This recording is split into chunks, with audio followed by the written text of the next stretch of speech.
Here's the thing about Adobe. From a purely financial standpoint, Adobe looks fantastic. And I mean it. High margins, very sticky recurring revenue, great return on capital. It's got a lot of fingerprints of a wonderful business. And one of my absolute favorite investors, Michael Burry, the guy from the Big Short movie, he's seriously invested in it. Investing in Adobe isn't some fringe idea. Smart money likes this company. I went and asked our own YouTube editing team and our UI UX team, people who use Adobe every single day in their jobs. I asked them straight up, do you see AI replacing this? And every one of them told me the same thing. Full stop, they said no. They don't see AI replacing Adobe for professional creatives. So you'd think, okay, Austin, this sounds like a slam dunk. Financials are great, Burry's in it, people who use it swear by it. Why aren't you in it? So let me show you something.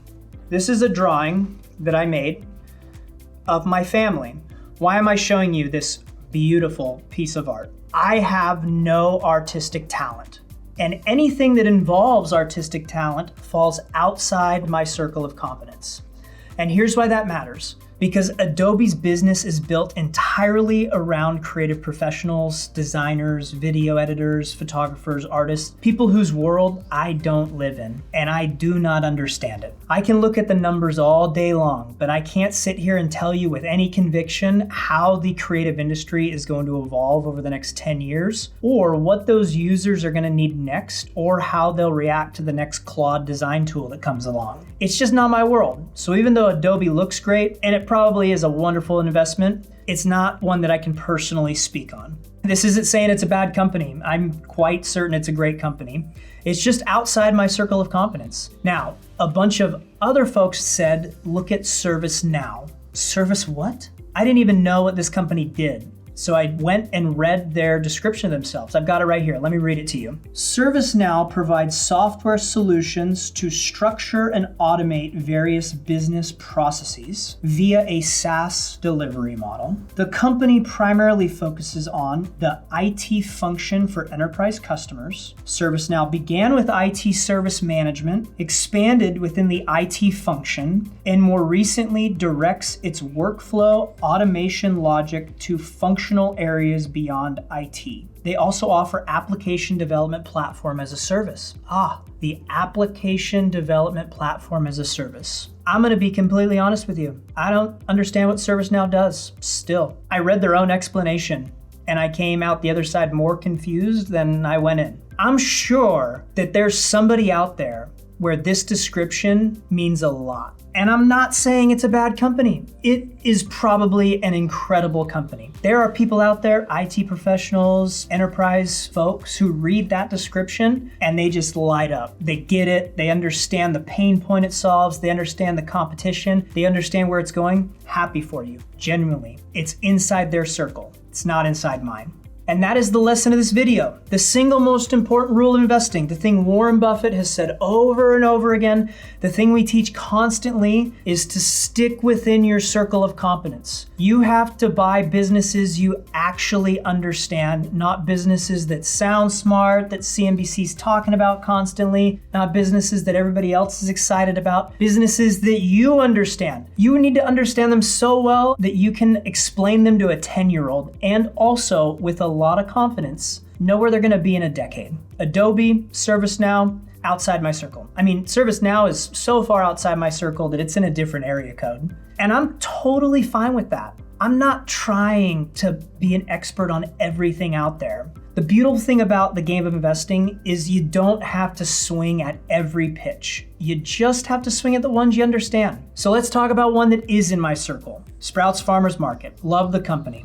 Now, why is Sprouts inside my circle? It's easy. It's easy because I don't have to be a software developer or a UI designer to predict the future of where software and the creative economy is going to go. I just need to understand a grocery store. And friends, I can understand a grocery store. I go to one every single week. So do most of you. So let's run it through the 4 M's the way we always do: meaning, moat, management, and margin of safety. First M is meaning. Do I understand this business and does it have meaning to me? Sure. Sprouts is a specialty grocer. Their whole thing is fresh, natural, organic food. They put their produce right in the center of the store. They focus on health-conscious products or a curated assortment aimed at a very specific kind of shopper. They're not trying to be the everything to everybody like Kroger or Walmart. Not that those are bad. They run smaller stores. They go after that health-focused customer, the person who cares about the attributes of their food, who reads the label, who's willing to pay a little bit more for the quality. That's a business I can wrap my head around. I can walk into Sprouts, look around,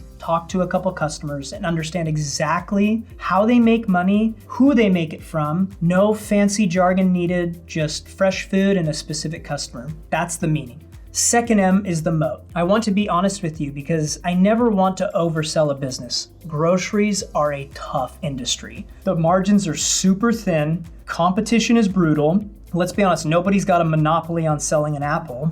Sprouts doesn't have some giant, impenetrable, 100-foot wide moat like a railroad network going across the United States. But they do have a differentiation moat and a brand moat that's very niche to them. They've obviously built their brand around health and quality. They target a customer that the big box stores like Walmart, Kroger aren't serving well. They've got this smaller store, capital light format, lets them open new locations efficiently. But here's the one that most people miss, and it's my favorite and why I love this company, because it doesn't show up on a billboard or a brand, it shows up in their margins. It's how they acquire their produce. Giant grocers like Walmart and Kroger, they procure everything top down. You've got one department that everything is running through. They're going out to huge suppliers and they're saying, hey, because we're Walmart, we're super big, we want the best price. We're gonna cut costs down to the penny, but it'll be okay for you because we're gonna buy so much through an economy of scale that you'll still end up all right.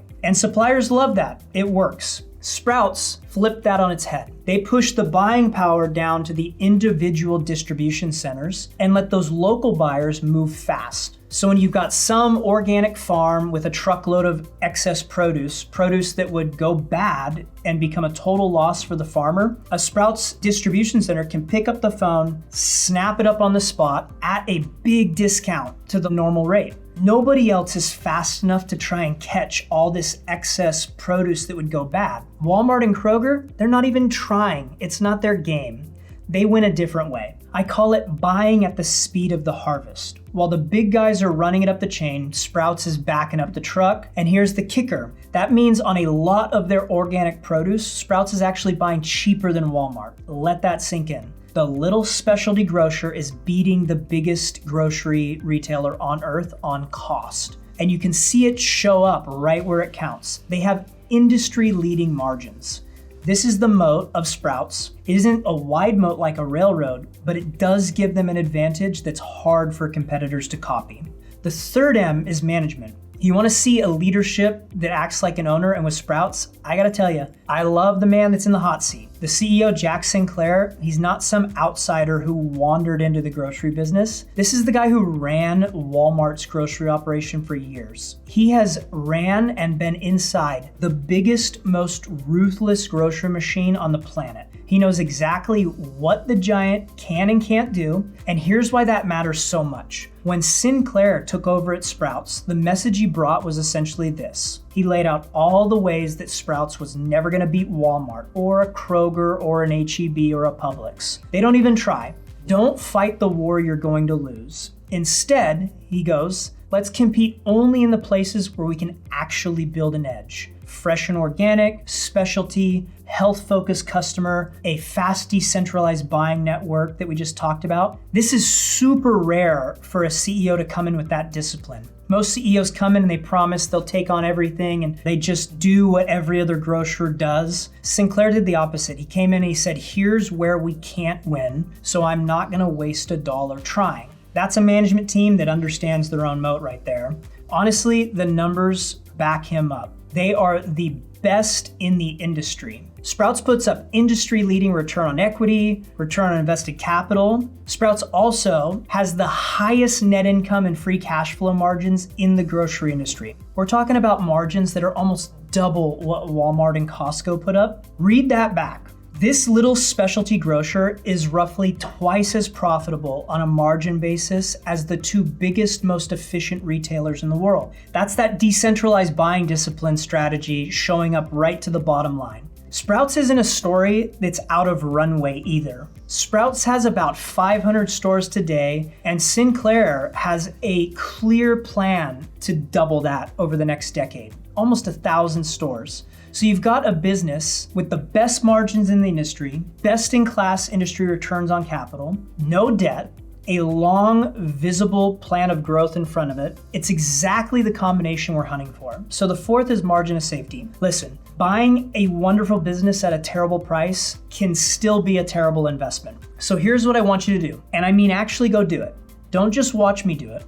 Go run the 3 valuations that we teach at Rule 1. Run a 10 cap, run a margin of safety, and run a payback time on Sprouts, all 3. That's how you triangulate what this business is worth and what price to actually pay. I'll even give you one input. I'm personally using a 12% growth rate on Sprouts. I want you to notice that that growth rate is below Sprouts' 5 and 10-year historical Big 4 growth. So go do it. Run your valuations, use whatever growth rate you want, or you can use mine. And then in the comments section below, I want you to drop your buy price. I want to see them. Tell me the number where you're a buyer if this company was in your circle of confidence, and we can compare notes. And if you're sitting there right now thinking, Austin, I have no idea what a 10 cap, a payback time, what is an MOS, that's okay. This is exactly why we do at Rule 1 what we do. Come on down to a Rule 1 workshop. We spend 3 days with you hands-on teaching you how to run these exact valuations yourself.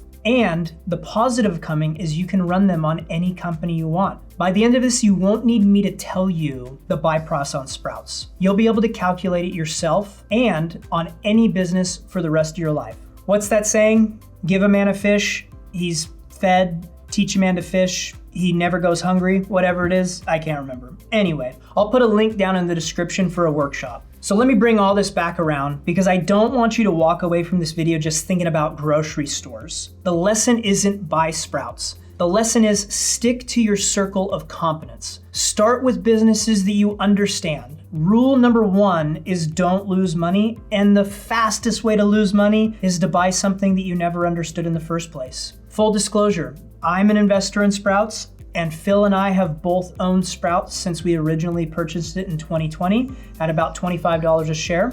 We still love the company. Disclosure over. If this was helpful, do me a favor. Hit that subscribe button, drop a comment telling me one company that's inside your circle, and unless you're a rocket scientist, don't say SpaceX. Do one that you actually understand. Also make sure to post your Sprouts valuation. I read every single one of them, and one of them might just be in the next video. I'll see you in the next one. Take care.